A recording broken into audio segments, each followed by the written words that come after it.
बदलते समय और वक्त के साथ देखते देखते यह वर्ष भी बीत गए, लेकिन हम लोगों के साथ, हम लोगों के आसपास, हम लोगों के अगल बगल कुछ नहीं बदला।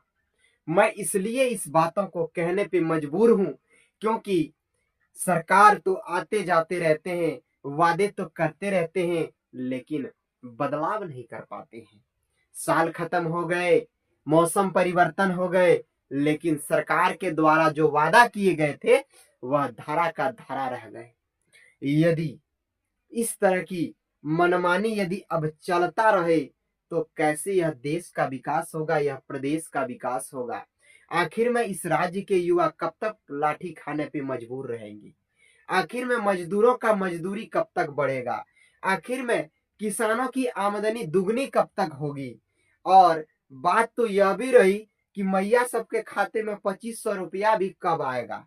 सबसे बड़ा बात यही है, और यह बात जो है आजकल ट्रेंडिंग कर रहा है कि कब आएगा पैसा।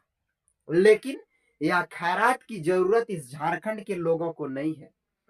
यदि यहाँ के लोगों को जरूरत है रोजगार की, यदि यहाँ के लोगों को जरूरत है तो अच्छे स्वास्थ्य की, यदि यहाँ के युवाओं को जरूरत है तो अच्छे नौकरी की, लेकिन उन सब बातों पे चुप्पी साधा हुआ है।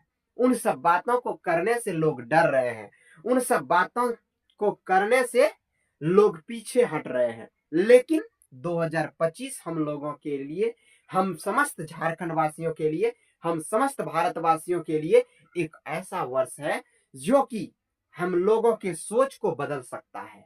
यदि थोड़ा सा भी हम लोग सकारात्मक सोच की ओर बढ़े तो हम लोगों की दिन दशा बदल सकती है, हम लोगों की सरकार की मानसिक स्थिति भी बदल सकती है, और मजदूरों का भी मजदूरी बढ़ सकता है, किसानों की आमदनी भी दुगनी हो सकती है। और आज जो सड़क पर युवा डंडे खा रहे हैं, लाठी खा रहे हैं, उनके हाथों में भी रोजगार आ सकते हैं।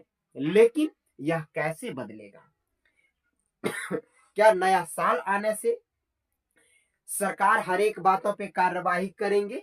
नहीं दोस्तों, नया साल और नया महीना तो आता जाता रहता है, लेकिन जो चीज बीत गए वह चीज फिर हम लोगों के बीच कभी नहीं आएगा। इसलिए मैंने ऐसा कहा, और हमें उम्मीद है आप लोगों से कि आप लोग हमारी इन बातों से अवगत जरूर हुए होंगे कि कम से कम 2025 में हम लोग न्यूनतम सहमति में सरकार के खिलाफ मनमानी किए जा रहे कार्यों पे प्रश्न चिन्ह लगाने का काम तो हम लोग करेंगे, चाहे वह किसी की भी सरकार हो, चाहे वह केंद्र की सरकार हो या फिर राज्य की सरकार हो। उन पे चर्चा तो बड़ी जोरों शोरों से होनी चाहिए, चाहे उसके लिए मुझे कुछ भी करना पड़े। अपने इस पाठशाला के माध्यम से मैं उन हर एक बातों को आप लोगों के बीच में ला करके रखने का प्रतिदिन प्रयास तो अवश्य करूंगा, और नहीं तो हमारा यह प्रदेश पुनः लूटा जाएगा और हम लोगों को तोड़ा जाएगा, हम लोगों को मरोड़ा जाएगा, और वास्तव में हम लोगों के पास कुछ नहीं बचेगा। यदि कुछ बचेगा तो सड़क पे नौकरी हम लोगों को जाकर के मांगना पड़ेगा। आज जैसे झारखंड और बिहार के लोग, झारखंड और बिहार के युवा प्रोटेस्ट कर रहे हैं, फिर भी उन्हें नौकरी नहीं मिल रहा है। सोचो ये कैसी दिन दशा आ गई, ये कैसी स्थिति आ गई, जो कि अपने वादे से मुकर रहे हैं। यहाँ की सरकार अपने द्वारा किए गए बातों से पीछे हट रहे हैं। यहाँ की सरकार, अब यह मनमानी नहीं चलेगा।